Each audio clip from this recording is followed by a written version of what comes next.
ቀድሞውንም በእስራኤልና ሐማስ ጦርነት ምክንያት ውጥረት የነገሰበት መካከለኛው ምስራቅ አሁንም ሌላ የብዥታና የውጥረት ድባብ እያንዣበበበት ነው። በትላንትናው ዕለት የወጡ መረጃዎችም ቀጠናው ላይ ያንዣበበውን ፍርሃትና ጥርጣሬን የሚያረጋግጡ ናቸው።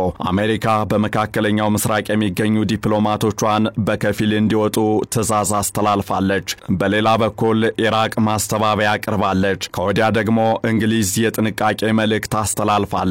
ትራምፕ በድርድሩ ላይ ተስፋ እንደማያደርጉ ሲገልጹ ኢራን ደግሞ አጸፋዊ እርምጃ ወስዳለው ስትል ዝታለች። እናም መካከለኛው ምስራቅን ሌላ ስጋት ውስጥ የጣለውን እነዚህንና ተያያዥ ጉዳዮችን በዛሬው ዓለም አቀፍ ትንታኔያችን እንመለከታለን። ከትንታኔ ዘገባው ጋር ታሪኩ ጋሹ ነኝ። ሐማስ በእስራኤል ላይ የከፈተውን ድንገተኛ ጥቃት ተከትሎ እስራኤል እየወሰደች ባለው አጸፋዊ እርምጃ የሰላም ንፋስ እምብዛም የሆነበት የመካከለኛው ምስራቅ ቀጠና አሁን ደግሞ የነበረውን ቀውስ የሚያሻሽል ሳይሆን የሚያባብስ አንዳች ነገር እየመጣ እንደሆነ የሚያመላክቱ ሁኔታዎች እየተስተዋሉበት ነው። ለዚህ ደግሞ ሀገራት እየወሰዷቸው ያሉ እርምጃዎች፣ እያስተላለፏቸው ያሉ መልእክቶችና ተያያዥ እንቅስቃሴዎችን ማስተዋል ብቻውን በቂ ማስረጃ ነው። በዚህም አሜሪካ በመካከለኛው ምስራቅ የሚገኙ ዲፕሎማቶቿ በከፊል ከቀጠናው ለቀው እንዲወጡ ትዕዛዝ ያስተላለፈች ሲሆን ሀገሪቱ እንደዚህ አይነት ድንገተኛ ውሳኔ ላይ እንድትደርስ ያደረጋትን ምክንያት አለማሳወቋም ጥያቄ የፈጠረ ጉዳይ ሆኗል። የአሜሪካ መንግስትና መከላከያ መምሪያዎች በመካከለኛው ምስራቅ በሚገኙ አካባቢዎች ላይ የሚገኙ የተወሰኑ ዲፕሎማቶችና ብዙም የማያስፈልጉ ሰራተኞች ለቀው እንዲወጡ ያሳሰቡ ሲሆን ለበረራ እንዲዘጋጁም አድርገዋል። ከዚህ ጋር በተያያዘም በኢራቅ ባግዳድ የሚገኘው የአሜሪካ ኤምባሲ ሰራተኞችን በከፊል እያስወጣ መሆኑ ተገልጿል። ከዚህ በተጨማሪም በባህሬንና በኩዌት የሚገኙ ኤምባሲዎች ላይም ተመሳሳይ ዝግጅቶች እየተደረጉ መሆናቸውን ዓለም አቀፍ የመገናኛ ብዙሃን እየዘገቡ ነው። ኤምባሲዎቹ ለምን ዲፕሎማቶቻቸውን እንዲሁም ሰራተኞቻቸውን እንዲወጡ ያደርጋሉ ለሚለው ይፋዊ መረጃ ለመሰጠቱ እንደተጠበቀ ሆኖ አሜሪካ ይህንን አይነቱን ተግባር እየፈጸመች የምትገኘው በመካከለኛው ምስራቅ ከፍ እያለ የመጣውን የደህንነት ስጋት ከግምት ውስጥ በማስገባት ነው እየተባለ ነው። ከዚህ ጋር በተያያዘም ፕሬዝዳንት ዶናልድ ትራምፕ ትላንት በኬኔዲ ማዕከል ከጋዜጠኞች ለቀረበላቸው ጥያቄ ምላሽ ሲሰጡ እንዲህ የሚል ሆኗል። እንዲወጡ እየተደረገ ነው፣ ምክንያቱም አደገኛ ቦታ ሊሆን ይችላል።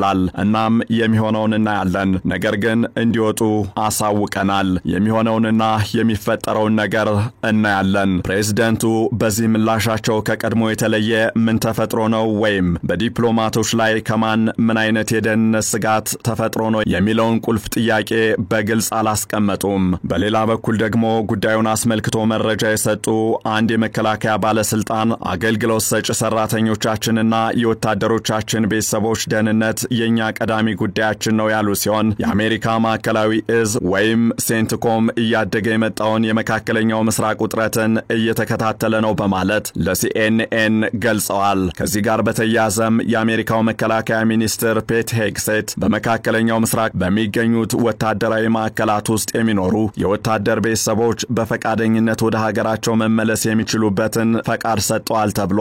በእንዲህ አይነቱ የአሜሪካ ውሳኔ ዲፕሎማቶች ሀገሪቱን ለቀው እየወጡባት የምትገኘው ኢራቅ ማስተባበያ ሰጣለች። በዚህም አንድ ከፍተኛ የሀገሪቱ ባለስልጣን አሜሪካ ብዙም የማያስፈልጉ ሰራተኞቿን ከባግዳድ እያስወጣች የምትገኘው በመላው መካከለኛው ምስራቅ እያደረገችው ያለው ሂደት አካል እንጂ በኢራቅ ውስጥ ባለ የደህንነት ስጋት የተፈጠረ አይደለም ብለዋል። ባለስልጣኑ አክለውም ኢራቅ ውስጥ ምንም አይነት የደህንነት ስጋት የሚፈጥር ችግር የለም፣ ሁሉም የደህንነት ግምገማዎች የውስጥ መረጋጋትና ጸጥታ እየሰፈነ መሄዱን ያሳያሉ ብለዋል።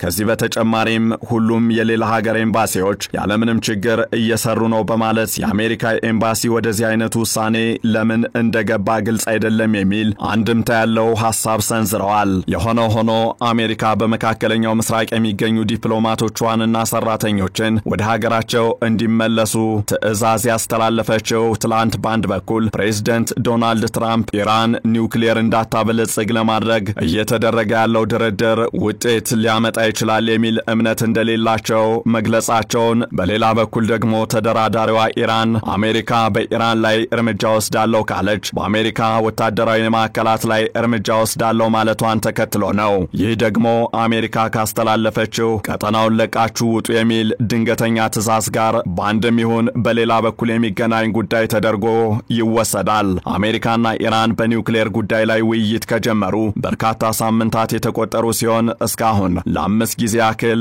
ንግግር አድርገዋል። ሆኖም አሜሪካ ኢራንን የኒውክሌር መሳሪያ ብቻ ሳይሆን በአጠቃላይ ኒውክሌር የማበልጸግ ስራዎችን ማቆም አለባት የሚል አቋም መያዟ ስምምነት ላይ እንዳይደረስ አድርጓል እየተባለ ይገኛል። እናም ሀገራቱ አንዳች ሊያስማማ የሚችል ነጥብ ላይ ለመድረስ አሁንም ለ6ኛ ዙር ምክክር ቀጠሮ ይዘዋል። ይህ በእንዲህ እንዳለ ፕሬዝዳንት ዶናልድ ትራምፕ ከአንድ ፖድካስት ጋር ትላንት በነበራቸው ቆይታ ከኢራን ጋር በሚደረገው ድርድር ስምምነት ላይ ይደረሳል የሚል ተስፋቸው እየቀነሰ እንደመጣ ተናግረዋል። ፕሬዝዳንቱ አክለውም ስምምነት ላይ ተደረሰም አልተደረሰም ኢራን የኒውክሌር ቦምብ መስራቷን ማቆም አለባት ሲሉ ቀደም ሲል የነበራቸው አቋም አሁንም እንዳልተቀየረ አሳይተዋል። እዚህ ላይ ትራምፕ ኢራን ኒውክሌር ማበልጸጓን የማታቆም ከሆነ አስቀድመው እንደገለጹት ሀገሪቱን ከመደብደብ እንደማይመለሱና የአቋም ለውጥም እንዳላደረጉ በግልጽ አሳይተዋል። ትራምፕ በትላንቱ ንግግራቸውም ሰዎች ሳይሞቱ ውድመትም ሳይከተል ኢራን ወደ ስምምነት ብትመጣ በጣም ጥሩ ነበር ብለዋል። ይህ ግን የሚሆን አይመስለኝም ሲሉም አክለዋል። በሌላ በኩል ደግሞ ኢራን በትላንትናው ዕለት የኒውክሌር ድርድሩ ውጤት ካላመጣ ጥቃት እንከፍትባቸዋለን የሚሉ ባለስልጣናት ከሌላኛው ወገን አሉ። ድርድሩ ባይሳካና ጥቃት ቢፈጸምብን ግን ሁሉም የአሜሪካ ወታደራዊ ማዕከላት በአቅራቢያዎቻችን ናቸው፣ ኢላማም እናደርጋቸዋለን ስትል በመከላከያ ሚኒስትሯ አዚዝ ናስረዲን በኩል አስታውቃለች። ይህን መሰሉ የኢራን መከላከያ አቋም ሁለቱ ሀገራት ወደ ግጭት የመግባት እድላቸው ሰፊ መሆኑ እየተንጸባረቀበትም ሆኗል። ከዚህ ጋር በተያያዘ ልክ እንደ ትራምፕ አቋም ሁሉ ኢራንም የኒውክሌር መሳሪያ የመስራት ፍላጎት የለኝም፣ ግን እንዳታበለጽጊ ብሎ ሊከለክለኝ የሚችል ኃይል ሊኖር አይገባም በሚል አቋሟ መጽናቷ ጉዳዩን የበለጠ አሳሳቢ አድርጎታል። በሌላ በኩል ደግሞ እንግሊዝ በቀጠናው ለሚንቀሳቀሱ መርከቦች የጥንቃቄ መልእክት በትላንትናው ዕለት ያስተላለፈች ሲሆን መልእክቱም በቀጠናው ያለው የደህንነት ስጋትን መሰረት ያደረገ መሆኑ ተጠቁሟል። እናም እነዚህና መሰል ተደራራቢ ነገሮች በመካከለኛው ምስራቅ መስተዋላቸው ቀጠናው ወዴት እያመራ ነው የሚል ጥያቄን ያጫረ ጉዳይ ሆኗል። ይህንን ዓለም አቀፍ ትንታኔ ስናዘጋጅ ቢቢሲ፣ ሮይተርስ እንዲሁም አናዶሉን በዋቢነት ተጠቅመናል።